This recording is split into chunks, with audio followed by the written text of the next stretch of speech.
I'm gonna tell you guys a stupid story from my childhood. Um, True story. I'm not gonna embellish it. This is an old farmstead here. You can't see over there's a water tank. Some kind of, I don't know what this is. Yeah, it's like a old farmstead. Anyway, back in the day, my grandparents. Well, let me turn the camera around. All right. Back in the day, my grandparents, they had a mobile home up Kirkendall and north of 2920. Now it's the woodlands. Back in those days, it wasn't the woodlands. It was just acres and acres and acres of forest and trees. And Kirkendall, it actually dead ended at the creek, Spring Creek. I used to swim at Spring Creek. Anyway, out there back in those days, it was just sticks out there, mobile home.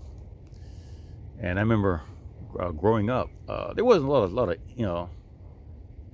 Indian movies, I guess you could watch, but there was a movie I used to watch. I'm not sure, my Uncle Mike or one of my uncles got me into watching it.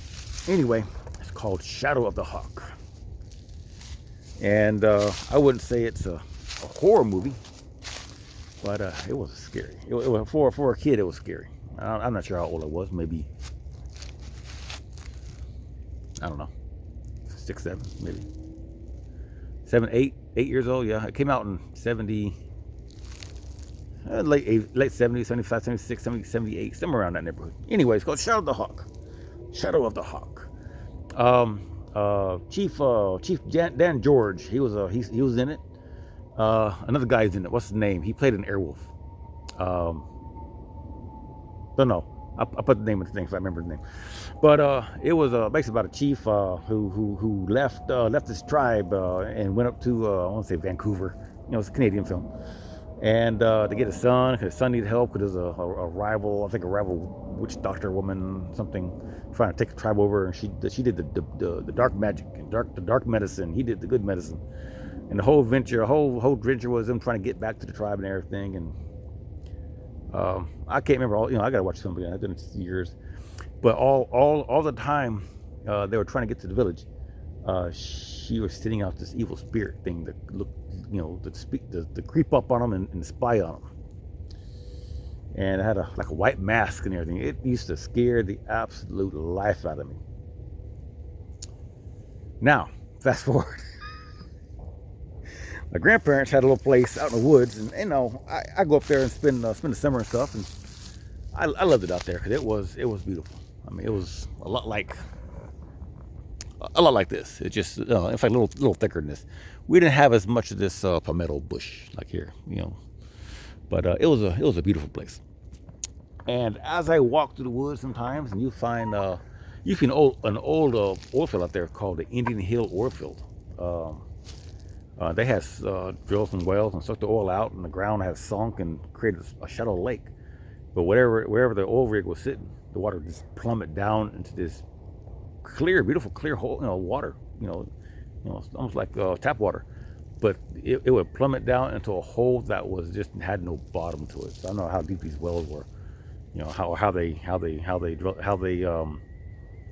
drilled them down, and why these big concrete foundation with where the derrick used to be, and I'm not sure why they are just these deep holes.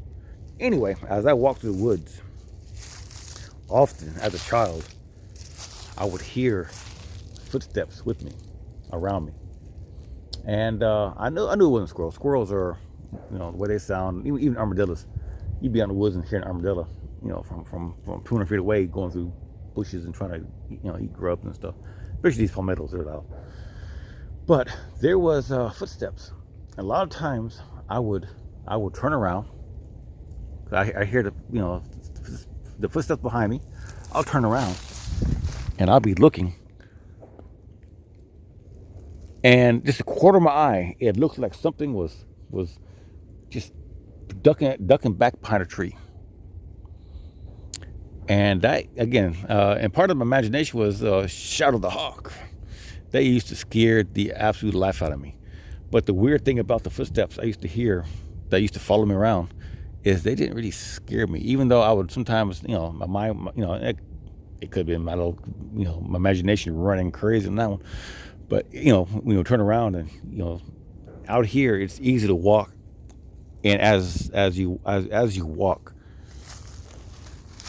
things, trees, your line of sight and things in your vision shift and move, and trees get behind each other, so it's easy to have your imagination run wild and think someone's is you think someone maybe ducked behind a tree or something.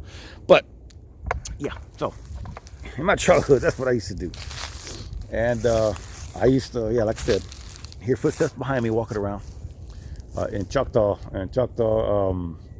mythology, we have the Papuli. Papuli is little short 3-foot hog creatures that throw stones and sticks at you. We had Kowi Anakasha, also Plethi. And some stories, the Papoli and the Kowi and Anakasha were the same people, same beings. And other stories, they're separate entities, but they're both of them are the same. Both of them are 2.5, 3 feet high, and they both, I did a video on, before.